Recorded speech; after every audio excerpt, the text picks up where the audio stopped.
Welcome to the debate. Today, we're diving into one of the most fundamental questions for any staff engineer building systems that are meant to last: the architectural necessity of static typing. This is a huge deal. It impacts everything from your long-term maintenance cost to the absolute performance ceiling of your system. And just a quick note before we jump in. This is a high-level engineering discussion, and it's generated using some pretty advanced AI modeling that's based on specialized domain knowledge. We're aiming for depth and clarity here, not, your typical AI slop. Right. And the conflict here is, well, it's a classic. The core question for us today is this. Is static type checking, the kind you find baked into languages like C++, Go, or Rust, is it an architectural prerequisite for building and, more importantly, reliably maintaining massive, hyperscale systems, or have modern tools and approaches kind of neutralize that old requirement? I'll be arguing that static typing isn't just a nice to have, it's ultimately indispensable for robustness and true scalability. I think when a system hits a certain point, static typing stops being a feature and becomes a foundational structural steel that you need to withstand the pressures of massive growth. And I'm coming at this from a slightly different angle.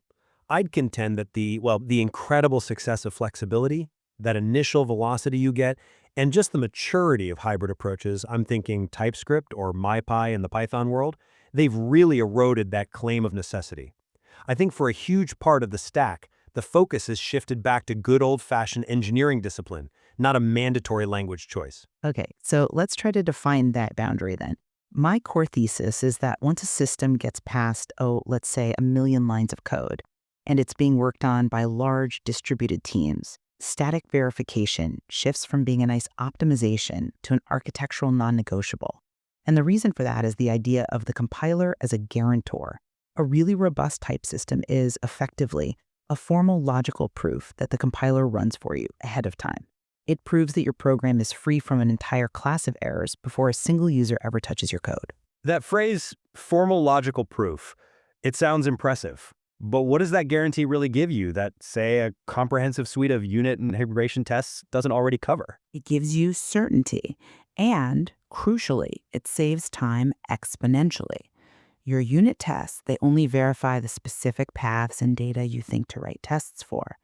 The type checker, on the other hand, verifies every single possible path in the codebase against the type contracts you've defined. This becomes absolutely mission critical in what we could call the enterprise phase, especially around refactoring safety. If you're trying to change a core data structure in a huge dynamic code base, you're often down to using, unreliable text searches or grep. And that reliance creates what we call the fear of change. The fear of change, right. Exactly. Your engineers start to hesitate. They don't want to make necessary structural improvements because the risk of an undetected break is just too high. In a statically checked system, the compiler guarantees it can traverse the entire abstract syntax tree, identify every single usage with 100% precision, and it basically forces you to fix the contract everywhere. What was a perilous, week-long refactor becomes a safe, mechanical checklist that's enforced by your tools. That safety is invaluable. I absolutely see the power of that safety net, especially when you're talking about millions of lines of code. But that static rigidity, it comes with a cost, doesn't it? Particularly in the crucial early stages. I mean, dynamic typing still completely dominates the prototype phase, that 0 to 50,000 line of code range. And it's for a reason. It's the lower cognitive overhead, the sheer acceleration of experimentation. That early velocity, that ability to move fast, is often critical for a project's survival. But that velocity is a form of debt. You're just paying interest on a future maintenance tax. Well, I don't think it's a guaranteed debt. The idea that static systems have this massive productivity advantage over dynamic ones, it's often really subjective.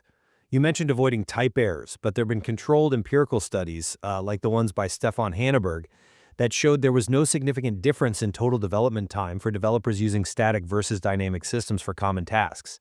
The time you save by not wrestling with a rigid type system in a dynamic language is often just, it's lost later on either fighting the compiler on the other side or debugging a few more runtime errors. I think we need to look beyond academic labs and look at the real-world path of companies that actually hit hyperscale. The industry trajectory just overwhelmingly confirms what I call the script to scale curve. I mean, look at the Dropbox case study. They got to over 4 million lines of Python, the very language that gave them that rapid velocity you're championing. It eventually became a huge liability. Their engineers were struggling to even understand code because function signatures were all implicit. Oh, I absolutely acknowledge that. That maintenance tax at that scale is very, very real. It's a known problem. But their response is the proof of architectural necessity. They didn't just live with it. They poured massive engineering resources into building their own static type checker, MyPy, to retrofit static checks onto their Python code. And they also systematically moved their highest performance services over to statically typed languages like Go and Rust. The very fact that a huge successful company had to spend millions to manufacture the static rigor they lacked proves my point. It became indispensable. I think framing the Dropbox case as a failure of dynamic typing is, well, it's a bit misleading. To me, it's actually a massive success story for the gradual typing model. They used hybrid tools to manage that complexity and avoid a complete, devastatingly expensive rewrite. They adapted. They didn't scrap the whole thing.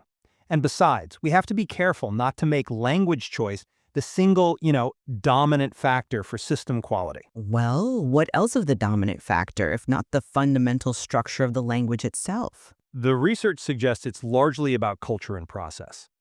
The Riandavambu study, which looked at millions of lines of code, it strongly indicated that language effects are often overshadowed by basic process factors, things like the size of your team, the age of the project, and critically, how big your commits are. Static typing is a fantastic safety net, yes, but it's not a replacement for a disciplined, high-quality engineering culture. I'd say they're mutually reinforcing, but let's pivot from maintenance to something else that's an absolute requirement at scale: performance. And here, I think dynamic typing imposes an intrinsic, just unavoidable performance ceiling because of all the runtime decisions it has to make. This is where the distinction becomes absolute. Okay, we can agree raw performance is vital for some things, but tell me why you think that distinction is absolute. Okay, so contrast a language like C++ or Rust with Python. In Rust, the compiler knows the exact memory layout of every single object, deterministically. This allows for really aggressive ahead-of-time optimizations, complex things like SIMD vectorization. Python, on the other hand, it has to rely on this costly thing called dynamic dispatch for almost every operation, and this happens billions of times a second. So define dynamic dispatch for us in this context. Sure, when you call a method on an object in Python, the runtime has no idea what type that object is until the code is actually running. So the engine has to stop, inspect the object's type, walk up this complex method resolution order to find the right method, and then check compatibility, all at runtime. That whole process is orders of magnitude slower than a simple pointer dereference or direct function call you'd get in a compiled language. If you're building, say, a database engine, that cumulative overhead is a complete non-starter. I'll concede that point completely. You're not building high-throughput engines in dynamic languages where every nanosecond counts. But for the vast majority of business logic, web services, APIs, that level of performance is just overkill. Sufficient performance is all you need. And I would argue that static typing alone is actually insufficient for achieving predictable performance at scale. And this brings us right back to the Discord case. Ah, the Discord case. Yes, often cited. Their main read state service was originally written in Go. Go is a rigorously statically typed language. But even though it was static, they were seeing these massive, catastrophic latency spikes as their load grew. And the culprit was Go's garbage collector, which would cause these unpredictable stop-the-world pauses.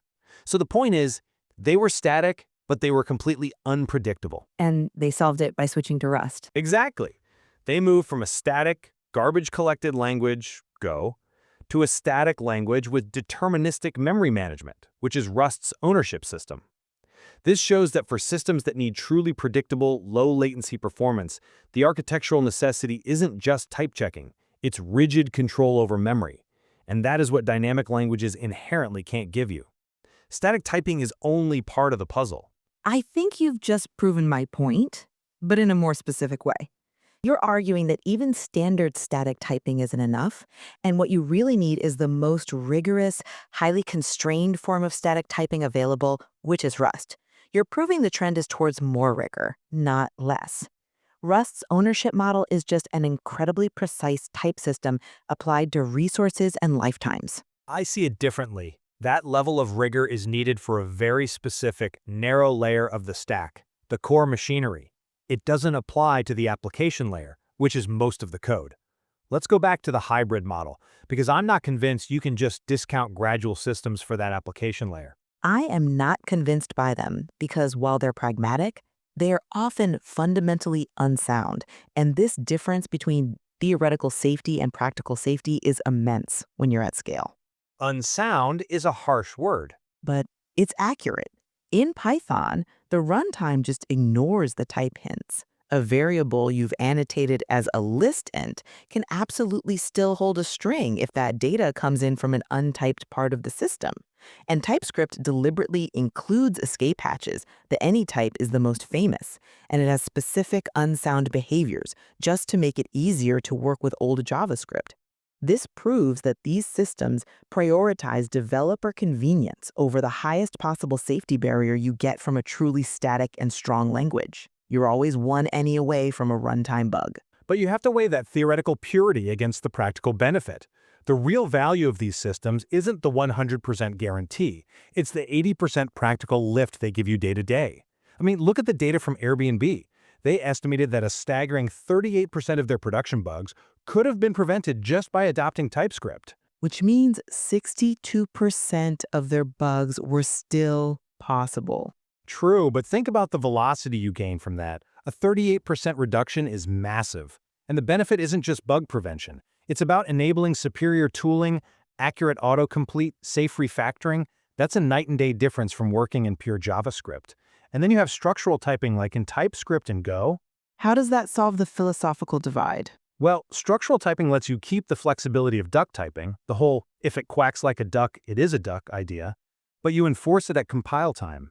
Instead of checking a name, the compiler checks the structure. If your object has the right methods and properties, it fits the contract.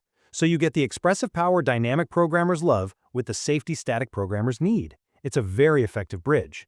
A bridge that collapses the second an untyped path is introduced. My argument stands. For foundational infrastructure, for systems where high availability and extreme performance are non-negotiable, or for any code base where maintenance complexity has just spiraled out of control, static typing provides an architectural guarantee. It's a prerequisite for long-term stability. And I'll counter that the necessity is conditional, not absolute. The industry is clearly converging on a hybrid model. We use the most rigorous static languages, your Rusts, your C++s, for the low-level machinery. But for the vast application layer where developer velocity is paramount, disciplined teams using robust gradual tooling like TypeScript and MyP can effectively manage that risk. So you're saying static rigor is still the gold standard, we're just accepting a silver standard for convenience? No, we're choosing the right tool for the job. We're using tools that give us 90% of the safety benefit while keeping the expressiveness we need for that layer. Pure static typing becomes a choice for extreme optimization, not a universal prerequisite for success. The history of tech companies building their own type checkers, to me, shows adaptation, not the failure of a paradigm. It shows necessity being driven by scale. It shows successful adaptation to scale. At the end of the day, modern software is so complex that no single type philosophy holds all the answers. I agree with that. Appreciating both the structural rigor you get from ahead-of-time verification and the expressive power afforded by dynamic and hybrid systems, well, that's essential for any senior engineer designing systems today.